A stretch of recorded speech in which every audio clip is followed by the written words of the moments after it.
Zion and Luka, you saw it late night on ESPN. Get the basketball guys in here. And they weren't the biggest stars in the house. Pat Mahomes taking in the action courtside. And let's pick it up in the first. And Richard Jefferson, look at Luka from downtown, guarded by Zion. I talked earlier about how he reminds me more of James Harden than anybody. Probably James Harden a few years ago with those types of step backs. And meantime, the Seth Greenberg, we saw this is the first back-to-back that Zion has ever played, and he looked tired. He looked tired. They ran a second defender at him, and he could not score over the physicality of the defense. They're struggling. He had 9 points, 3 boards, and 1 assist in the first half. But he would come on in the second half. We're tied at 73. We are tied no more. Look at the power from Zion. Yeah, when you can take 2 steps, do a spin move, and then just launch yourself from the dots and then dunk it with ease, that's special athleticism. Mark Cuban says, whoa, what was that? That was my adaptation of what Mark Cuban said. Under a minute to go, Mavs down 1. Luka, where are you going to go for the big bucket? How about Seth Curry knocking down a big three? Yeah, and look, he had the shot, no-look pass to an open three-point shooter. That's what makes him so dangerous. Here we go, 10 seconds to go in regulation. It's a 3-point game. Where do the Pelicans go? They go to Nicolo Melli. Who? Right, for the first time his name's ever been said on this show. This is his first year in the NBA from the Italian League. He sends this one to overtime. In the OT, Zion checks in. Less than 2 minutes to go. And he's still playing hard. Yeah, look, he can just explode through everybody. But he didn't come in until 2 minutes ago. He had a career high last night. He had 21 points last night, but it was Luka who got the best of him, both knocking down shots and distributing for the big fella KD. Luka with a 30-point triple-double in a huge matchup game, and the Mavs in overtime take the win. Physically, I'm feeling fine right now. I think it was just one of those things where, Drew, Lonzo just kind of came to me and was like, are you ready to play?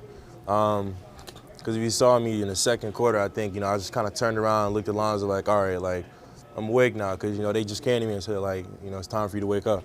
I think he's fine. We worry about him too freaking much, okay? He's fine. He's 19 years old. He'll be fine. Well, he seems in a good mood, and it's easy to understand why, because you lose. They lose on back-to-back nights. They lose a terrible game at home against a bad Minnesota team. They lose this one in overtime. Their playoff chances slipping away, and people are asking about Zion's minutes. Yeah, he played the most minutes he's played all season yesterday, but he wasn't productive in those minutes. In fact, his stats were more like fantasy basketball stats. I mean, he scored, he finished around the basket. He didn't have any impact on the game. And he didn't have any impact on the game because he didn't bring energy to the game. I mean, Zion Williamson is an undersized player that has to use his quickness, his athleticism against bigger players. He couldn't finish over the physicality of this Dallas team, and he just didn't seem like he had that pop to his game that he's had earlier. And what I love about it is that, look, he didn't have a great game, and he was 9 for 18 with 21 points. And he's still only, again, in his first game of back against very good defensive team in Dallas. And so I look at Zion and say, like, hey, there's a lot more ways for him to impact. There's a lot more ways for him to get better. I know he's only 19 his first year, but it's like we look at his numbers and they're historic and we put him in this great class. But he's had 2 double-doubles in his entire career. To me, that's a little disappointing. This man should be able to rebound with the best. He doesn't rebound. He doesn't rebound on the defensive end. He's got more offensive rebounds than defensive rebounds. He only averages 3 defensive rebounds a game. He's got to be more engaged on that end of the floor. The reason he has these runouts is because he contests a shot. He's kind of like you back in the day. Contest a shot and go. Okay, quickly. What about Luka? Like, Luka's team won the game. So what do you see from him? Yeah, exactly. He's like Mariano Rivera. He was the closer at the end of that game. He's just bigger, stronger, and more physical than anyone he matches up with. He uses his size, his strength, and he gets the ball anytime, anywhere he wants it. But he does it in slow motion. Like, to me, the physicality of his game in relation to his position is ridiculous. And again, we're going to talk about Luka. Had 17 rebounds last night. That's how you impact the game.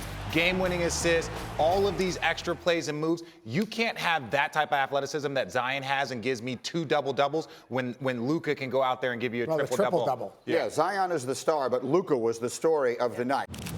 Thank you for watching ESPN on YouTube. For more sports and analysis, download the ESPN app, and live streaming sports and premium content, subscribe to ESPN+.